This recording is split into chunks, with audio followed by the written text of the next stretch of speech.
Oke, assalamualaikum warahmatullahi wabarakatuh. Halo semuanya, jumpa lagi dengan saya pada mata kuliah asesmen individu teknik non-tes ya. Oke, sebelumnya gitu ya, saya sudah membahas kontrak perkuliahan pada mata kuliah asesmen non-tes. Jadi kalian semua pahami di situ ada tugas-tugasnya, ada juga topik-topik pertemuan ya. Nah, kita sekarang masuk dalam pertemuan pertama, yaitu tentang konsep dasar asesmen non-tes ya. Jadi saudara-saudara, sebelum nantinya kita membahas materi yang lebih mendalam, nah untuk permulaan ini kita harus mengenal konsep dasarnya dulu. Kita harus mengenal ya. Namanya mengenal itu kita tak kenal maka tak sayang. Jadi kita harus mengenal dulu apa itu sih asesmen gitu. Kemudian apa konsep dasarnya, apa tujuannya, apa fungsinya, kemudian jenis-jenis asesmen itu apa saja gitu ya. Oke.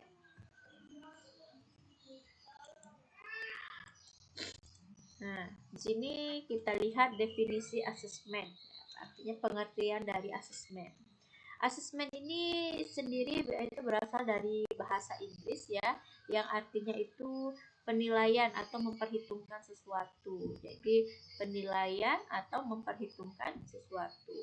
Nah, memperhitungkan ini maknanya adalah pengambilan keputusan terhadap sesuatu dapat berupa objek dengan cara mengacu pada dimensi tertentu ya, seperti memperhitungkan baik ataupun kurang baik, sehat ataupun sakit, tinggi ataupun rendah, dan lain-lain sebagainya. Jadi untuk melihat nih, untuk mengukur, berarti asesmen itu adalah alat ukur. Nah, kalau menurut Kamus Besar Bahasa Indonesia, yaitu kegiatan mengumpulkan, ya sama saja tadi ya, mengumpulkan, menganalisis, dan menginterpretasi data atau informasi tentang peserta didik dan lingkungannya untuk memperoleh gambaran tentang kondisi individu dan lingkungannya. Nah, sebagai bahan untuk memahami individu dan pengembangan program layanan bimbingan dan konseling yang sesuai dengan kebutuhan peserta didik ya. Jadi, kalau dalam praktiknya di sekolah itu kita sebagai guru bimbingan konseling, sebelum kita membuat program itu alangkah lebih baiknya kita itu berdasarkan atas need assessment, yaitu kebutuhan peserta didik gitu ya. Jadi kebutuhan peserta didik antara kelas 1, kelas 2, kelas 3 itu berbeda-beda gitu. Nah, itu kita perlu memberikan need assessment. Nah, need assessmentnya bisa berupa asesmen tes dan asesmen non tes gitu ya. Nah, berdasarkan hasil tersebut kita menganalisis hasilnya tadi, kemudian menginterpretasikan data dan mengaplikasikannya dalam bentuk program semesteran gitu ya, atau program tahunan gitu, saudara-saudara. Jadi perlu saudara ketahui, nantinya need assessment ini sangat berguna sekali bagi kalian mahasiswa bimbingan konseling yang nantinya menjadi guru BK ya, bisa untuk memberikan sebagai pedoman pembuatan program gitu ya. Jadi nggak asal-asal buat program gitu ya. Jadi harus sesuai dengan kebutuhan. Nah, oke. Di sini ruang lingkupnya yaitu menurut Holt and Johnson tahun 93, ruang lingkup asesmen itu ada 5 ya. Yang pertama, sistem asesmen. Apa ini sistem asesmen? Asesmen yang dilakukan untuk mendapatkan informasi mengenai status dari suatu sistem ya, sesuai kebutuhan dan hasil konseling serta tujuan yang sudah dituliskan atau ditetapkan atau outcome yang diharapkan dalam konseling ya. Yang kedua, program planning ya. Planning itu sudah kalian tahu ya. Planning itu apa? Perencanaan ya. Dilakukan di awal kegiatan, yaitu perencanaan program yang memperoleh informasi-informasi yang dapat digunakan untuk membuat keputusan. Dan seperti yang saya ceritakan di awal tadi ya, jadi asesmen itu bisa digunakan sebagai planning, perencanaan kita dalam membuat program.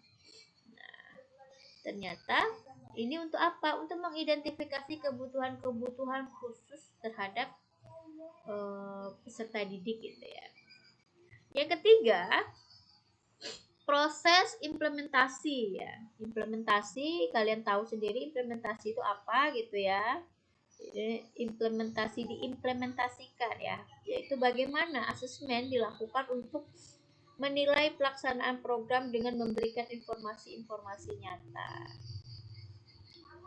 Nah, jadi digunakan asesmen ini, hasilnya itu digunakan untuk sebagai dasar acuan pembuatan program tadi ya, dinilai, dilihat informasi-informasi nyatanya itu apa. Ternyata anak kelas 10 ini hasil need assessmentnya begini gitu ya. Kemudian kelas 11 begini. Jadi berdasarkan hasil acuan nyata tersebut kita buatlah rencana program gitu ya.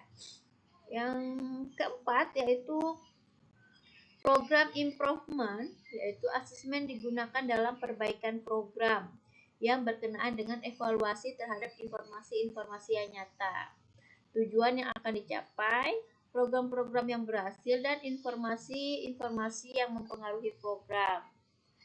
Ya, jadi asesmen juga bisa diberikan sebagai evaluasi atau untuk memperbaiki program yang sudah ada gitu ya.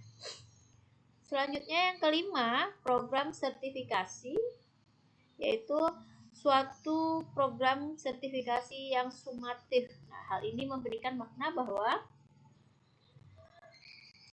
pada akhir kegiatan akan dilakukan evaluasi sebagai dasar untuk memberikan sertifikasi pada klien.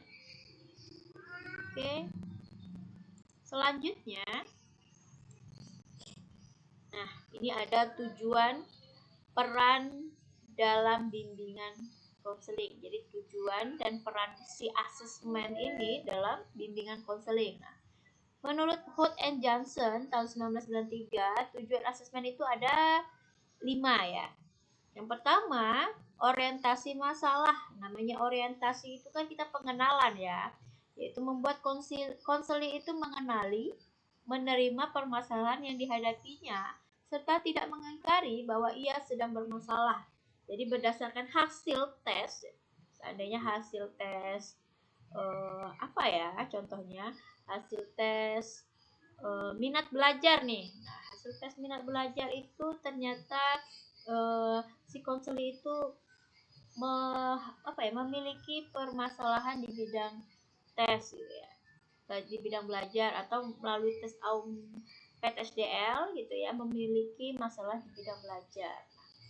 Dari situ, dari hasil tersebut, maka klien bisa, saya memiliki masalah di bidang ini gitu ya. Jadi dia paham, mengenali, kemudian dia menerima kondisinya bahwa lari atau tidak memungkiri bahwa ia sedang bermasalah, sedang stay di bagian ini gitu ya. Selanjutnya, identifikasi masalah, yaitu mengetahui masalah konseling secara mendetail ya.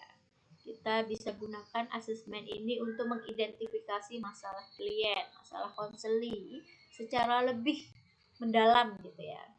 Selanjutnya, memilih alternatif solusi ya, jadi bisa dijadikan alternatif solusi. Kemudian pembuatan keputusan alternatif pemecahan masalah. Jadi dibuatlah instrumen untuk mengambil keputusan dari beberapa alternatif pemecahan masalah yang sudah ditawarkan. Selanjutnya, verifikasi untuk menilai apakah konseling telah berjalan efektif atau belum gitu ya, saudara. Jadi inilah tujuan dan peran si asesmen ini dalam BK ya. Jadi sangat bermanfaat. Jadi jangan sampai mahasiswa bimbingan konseling itu tidak mampu memberikan asesmen ya, melakukan asesmen. Nah, di sini itu ada jenis asesmen, yaitu ada asesmen tes dan asesmen non tes. Asesmen non tes yaitu asesmen yang kita bahas pada mata kuliah kita hari ini sesuai dengan judul, yaitu asesmen individu teknik non tes. Sedangkan asesmen tes itu juga ada dalam pembahasan pada mata kuliah asesmen individu teknik tes. Biasanya teknik tes ini yang berhak melakukan adalah seorang konselor yang telah memiliki sertifikat asesmen gitu ya. Jadi ia sudah diberikan hak gitu ya, diberikan kewenangan untuk diperbolehkan melakukan asesmen terhadap peserta didik gitu ya melalui jalur tes. Nah, ini kita lihat nih ada bagan tentang asesmen dan pemahaman individu, teknik tes dan teknik non tes. Nah, ini teknik tes ini apa saja? Nah, ini teknik tes tadi terbagi menjadi tes prestasi belajar, tes psikologis. Ya, tes prestasi belajar ini apa? Tes yang dilakukan oleh guru mata pelajaran. Kemudian tes psikologis yaitu bisa contohnya tes intelijensi ya, tes kecerdasan, tes bakat, tes minat, tes kreativitas. Nah, ini siapa yang berhak melakukannya? Yaitu yang pertama psikolog, yang kedua konselor yang bersertifikasi tes dalam bimbingan konseling ya. Jadi konselor yang sudah memiliki hak atau sudah memiliki sertifikat asesmen gitu ya yang boleh melakukan tes. Nah, sedangkan yang kita yang belum memiliki sertifikat khusus, kita bisa melakukan asesmen teknik non tes ya. Apa saja? Nah, ini kompetensi yang harus dimiliki oleh seorang konselor nantinya, yaitu yang pertama inventory, terdiri dari inventory tugas perkembangan, daftar cek masalah, teknik UMI, selanjutnya inventory analisis kebiasaan belajar. Jadi melalui ini kita bisa melihat nih, contohnya kita menggunakan inventory analisis kebiasaan belajar. Dari asesmen yang kita lakukan terhadap peserta didik, didapatlah hasil bahwa kebiasaan belajar si A ternyata begini. Oh, ternyata kurang efektif. Oh, kemudian dari hasil tersebut kita bisa memberitahukan kepada si klien bahwa ia memiliki permasalahan seperti ini sehingga klien bisa menerima, memahami masalahnya, menerima, kemudian tidak mengingkari bahwa dia tidak memiliki masalah gitu ya. Selanjutnya yang ini yaitu observasi. Ya, observasi itu terdiri dari pedoman observasi. Yang pertama, daftar cek, kemudian catatan anekdot, skala penilaian, kemudian alat-alat mekanik. Kemudian wawancara, kemudian sosiometri, autobiografi, studi dokumenter ya. Studi dokumenter ini terdiri dari analisis daya serap siswa atau peserta didik. Yang kedua, kumulatif record ya. Catatan kumulatif siswa ya, bisa berupa buku pribadi siswa, map pribadi, kemudian kartu pribadi gitu ya, jurnal pribadi gitu ya. Kemudian yang terakhir yaitu studi kasus. Nanti ini kita bahas dalam satu semester di pertemuan-pertemuan selanjutnya. Nah, di sini etika penggunaan asesmen. Jadi dalam penggunaan asesmen atau alat ukur itu kita memiliki etika ya. Kalian sudah tahu ketika kalian menggunakan atau mengaplikasikan AUP umum ataupun AUP PTSDL, tentu ada etika atau ada rambu-rambunya gitu. Nah, di sini sudah ada etikanya, yaitu Apkin telah merumuskan kode etik tentang asesmen, yaitu suatu jenis tes hanya diberikan oleh konselor yang berwenang menggunakan dan menafsirkan hasilnya. Ini tadi jenis asesmen tes ya. Wewenang konselor yang dimaksud yaitu yang pertama, asesmen dilakukan bila diperlukan data yang lebih luas tentang sifat atau ciri-ciri kepribadian individu untuk kepentingan pelayanan. Yang kedua, memberikan orientasi yang tepat, ya, pengenalan yang tepat kepada individu mengenai alasan digunakannya tes. Jadi sebelumnya kita harus memberikan informasi nih bahwa kenapa kita perlu melakukan asesmen kepada peserta didik, apa yang mau kita cari. Yang ketiga, penggunaan suatu jenis tes wajib mengikuti pedoman yang berlaku untuk tes tersebut gitu ya, harus mengikuti pedoman. Jadi biasanya setiap alat tes itu memiliki pedoman, tata caranya masing-masing dan alokasi waktu yang berbeda-beda. Kemudian data hasil tes wajib diintegrasikan dengan informasi lain yang telah diperoleh dari konseling sendiri atau sumber lain gitu ya. Jadi sebagai penunjang ya. Yang selanjutnya yaitu hasil tes hanya diberitahukan kepada pihak lain sejauh ada hubungannya dengan usaha bantuan kepada konseling. Jadi hasil tes itu bersifatnya rahasia, tidak boleh diketahui orang lain, hanya diketahui oleh klien ataupun orang yang berkaitan untuk yang berkaitan dengan konseling dalam proses usaha bantuan ya, dalam proses konseling tersebut gitu. Nah, di sini ada fungsi asesmen dalam layanan BK. Jadi ternyata ada loh fungsinya asesmen tersebut dalam layanan bimbingan konseling. Nah, di sini yang jelas ada 3 ranah. Yang pertama, memahami secara mendalam konseling yang hendak dilayani, ya, menyelenggarakan bimbingan dan konseling yang memandirikan klien. Selanjutnya yang ketiga yaitu mengembangkan pribadi dan profesionalitas secara berkelanjutan. Jadi ada fungsinya nih, ada 3 ranah. Yang pertama memahami secara mendalam. Jadi kita sebagai konselor itu harus memahami klien secara mendalam. Dengan apa ya ini? Dengan asesmen dan pemahaman individu. Tadi sudah saya jelaskan di awal, asesmennya bisa berupa tes maupun non-tes. Yang tes hanya bisa dilakukan oleh psikolog dan konselor yang memiliki sertifikat tes ya. Nah, menyelenggarakan bimbingan dan konseling yang memandirikan klien.